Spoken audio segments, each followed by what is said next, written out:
गोर लगै छी अपना सबके मिथिला संस्कार पर स्वागत करै छी। एकटा सामा के गीत दै छी से सुनू। बहिन जे कहै छथिन जे सामा नैहर एलै हमरा किया नहीं नैहर लऽ जाइ छी, से हमरो नैहर लऽ चलू, सबके मिलकर सामा खेलब। से एकटा गीत ये सामा के, से सुनू। कार्तिक के महीना यो भाई या सामा आए ले नैहर हूँ भागल यो भाई या किया नहीं गेलौ नहीं हारा दूरा देश भैया हमारा बसै को ना कहे जाए बनै हारा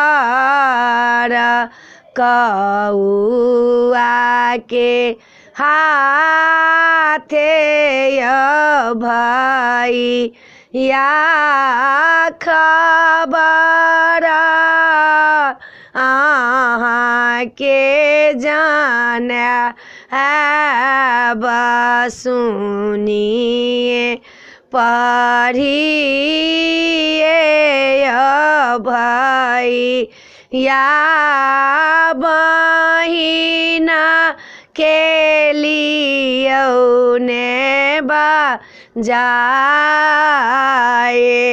कौआ के बचन सुनिगे बहिनाया